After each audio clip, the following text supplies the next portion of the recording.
Shuffling in the middle of the month, the Detroit Tigers found their way towards the end of April, winning each of their last 4 games. With a win Sunday, Detroit would start the month of May, the way they finished the month of April. They'd also complete the 3-game sweep of the Twins. Going for their first sweep in Minnesota since 2012, Detroit would have to battle back in order to do so. Bottom of the first with 2 aboard, Byung-Ho Park grounds this ball past Ian Kinsler into right field.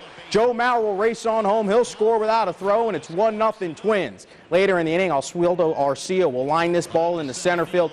Anthony Gose will make a diving attempt, but he can't come up with it. Miguel Sano will score, and it's 2-0 Twins. Now, remember I mentioned the Tigers have to battle back in this one. Top of the 6th, Tigers down 5-2 with 2 men aboard. Nick Castellanos greets this hanging change piece with some serious disrespect. He crushes a 3-run bomb, and we are tied.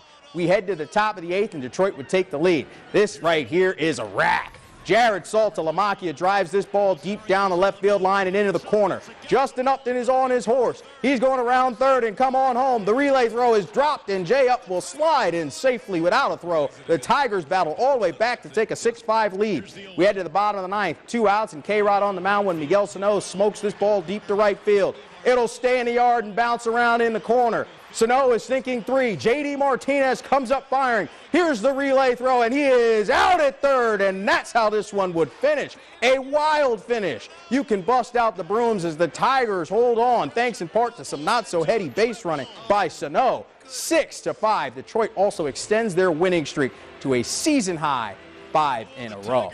Well, we had big-time rivalry on our hands this afternoon in college baseball as Michigan State and Michigan squared off against each other. Both teams came into Friday's contest with identical 28-10 records, and this game was about as even as their records were.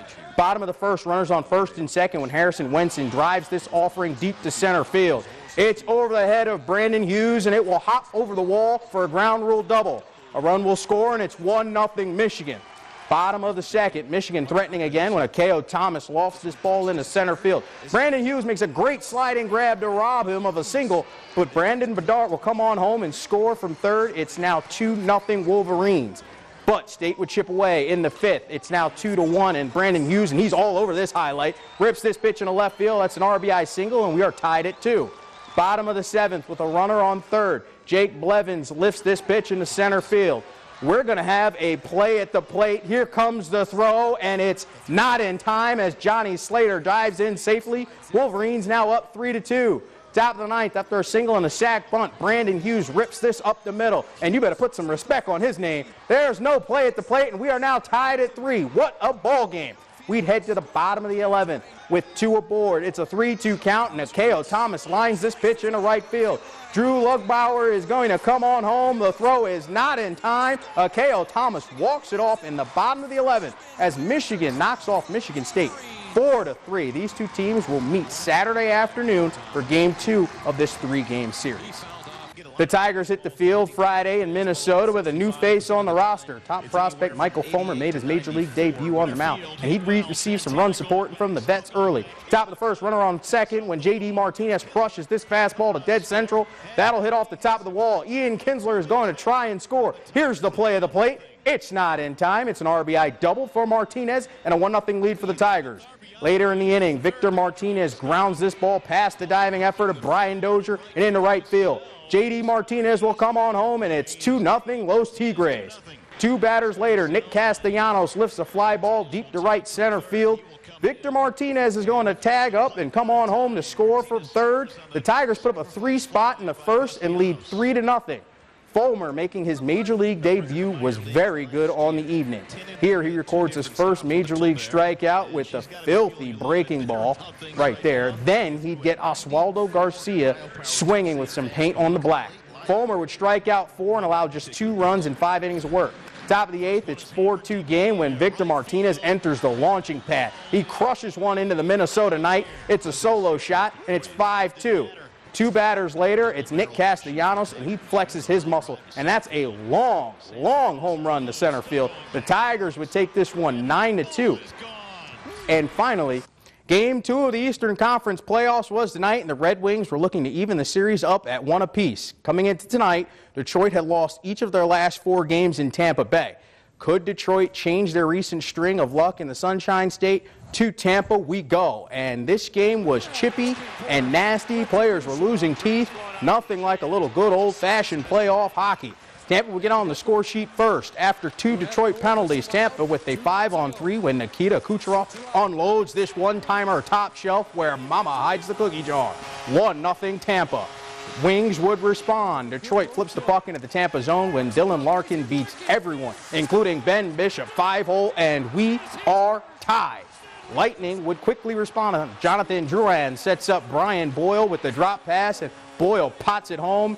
2-1.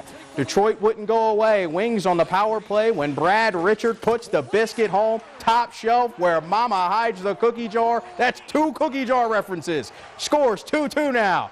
But the Red Wings killer Tyler Johnson would strike again. Detroit breaks down defensively, and with Jimmy Howard way out of position, Johnson stuffs home the rebound, and Tampa would take the 3-2 lead. Late in the third, Johnson with one more for good measure. Off the feed from Kucherov, unloads this missile past Howard. 4-2 Lightning. Tampa adds an empty netter and a hold serve at home. Tampa leads the series 2-0 as the series shifts back to Detroit for Game 3 Sunday evening.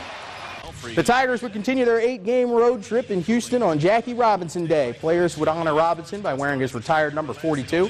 Mike Pelfrey would get the start tonight for Detroit. Astros would get on the scoreboard first. Bottom one, runners on first and second when Colby Rasmus lines this ball in the left center field. George Springer will chug on home, and that's going to score a run. It will be 1-0 Astros. But Pelfrey would settle in. Here, bases loaded, and he gets Evan Gattis on the check swing punchy. Here in the third, Pelfrey gets Carlos Gomez to ground it up the middle, and Ian Kinsler makes the ridiculous 4-3 double play. Hang a star on that one. But Detroit's bat couldn't get much going off of Astros starter Dallas Keuchel. Here, Nick Castellanos lines out the left. Then Jose Iglesias bounces weakly over to first. Dallas Keuchel pitches 8 shutout innings, and they blank the Tigers 1-0.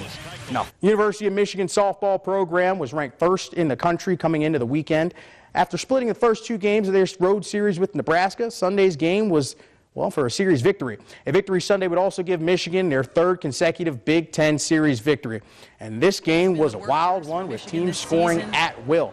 In the first, Michigan would jump out front. Bases loaded when Lindsey Montemorano grounds to short. Nebraska tries to make the play at the plate, but they throw it away. 2 runs end up scoring here on the throwing error. It's 2-0 Michigan.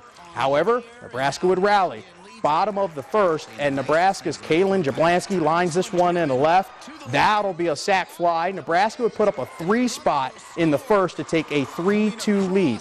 Top of the 5th, Michigan now down 6-5, but with the bases loaded, Sierra Lawrence lifts this ball into right field. That's a sac fly, and that'll score a run, and we are all tied at 6. Top of the 7th, 2 outs, and it's that girl, Sierra Lawrence. And, hey, girl, it's your world, and we're just living it. She spins on this first pitch and goes bridge work, 2-run homer, and that's the game winner. Michigan wins it in the 7th to secure their 3rd consecutive Big Ten series victory. The Detroit Pistons are back in the playoffs for the first time since 2009. Those 2009 Pistons lost in the Eastern Conference first round to Cleveland Cavaliers. Looking to make a name for themselves, there would be no better opportunity to do so than steal Game 1 on the road in Cleveland. So to Cleveland we go. And the Detroit was looking to make King James and the Cavs uncomfortable. In the 4th, Pistons up 4. When on the run, Steve Blake finds Reggie Bullock open. Give him all 3 of these. Pistons up 7. But Cleveland wouldn't go away. Dellavedova finds LeBron James on the pick and roll. Count it, and the foul. LeBron would miss the free throw, but we are tied. Detroit responds. Reggie Jackson, he sets up Andre Drummond, and Drummond makes the push bunny in the lane. Pistons back up 2. But as hard as the Pistons battled, the Cavs just seem to have an answer. This time it's Kevin Love from the land of 3. That's money. Then it would be Kyrie Irving slashing to the rack for the layup in traffic. Cleveland comes back in the 4th quarter to hold serve and win Game 1, 106-101. Game 2 is set for when still in wet conditions. We jump ahead to the bottom of the 3rd, tied at 3, and Henry Ford is threatening for more. Bases loaded, 1 out, but ACC's Ashley Myers gets the Cammie Dustman to pop out weakly to Kendra Cole at first for out number 2. Then next batter is Hannah Fisher, and she gets a hold of this one, but Johnny on the spot is Nikki Flanagan for the catch. Inning over, threat averted.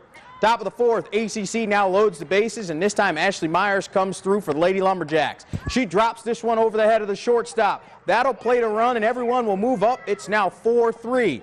Two batters later, ACC would tack on another one as this hot shot can't be fielded. Allie Bryant is going to try to get the out at third, but Myers slides in safely. It's now 5-3. Henry Ford would hang around. Bottom of the fifth after a one-out double. Colleen Mandrink crushes this one deep to center field and up against the wall. Satterley will score as she trades places with Mandrink, RBI double. It's a 5-4 ball game. But the Lady Lumberjacks would not blink. Top of the sixth with a runner aboard when Ashley Myers, hey girl, it's your world and we're just living in it. She crushes this two-run home run, and that would be the insurance they needed. ACC has now won 2 of their last 3 games, taking game 1 7-4. Now how about game 2? Top of the fifth, tied at 2. ACC has 2 aboard until Ashley Myers goes all video game on us. That ball is hammered to center, deep and gone. ACC pulls out front 5-2. Bottom half of the inning after a Phoebe Cole single. Carly Roberts ropes this ball into left center and up against the fence. Cole will hustle all the way home from first and score. It's now a 5-3 game. It's 5-4 when Paige Chimura makes like a former tight end, Mark Chimura, and makes this ridiculous diving catch to end the inning. Hang a star on that one. We head to the bottom of the 7th, still 5-4. 2 on, 2 out when Colleen Mandrink ropes this ball up the middle into center field. It'll get past the center field and roll to the fence. Cole will score. Here comes Carly Roberts. She will score, and that's your ball game. Henry Ford comes back to walk it off in the bottom of the 7th, 6-5. A tough loss for the Lady Lumberjacks. Friday night's performance by the Detroit Red Wings was the type of outing they needed as they make their playoff push. Their 3-2 victory over the Minnesota Wild showed heart, determination, grit, and the type of mindset needed in a critical situation. They defined themselves with how they needed to win as well. Getting into the dirty areas, winning the one-on-one battles, scoring the occasional greasy goal, and getting timely goaltending when needed. Saturday, Detroit found themselves needing to repeat that effort and mindset. With a win, the Wings would find themselves back in the playoff picture, a point ahead of Boston for 3rd spot in the Atlantic Division.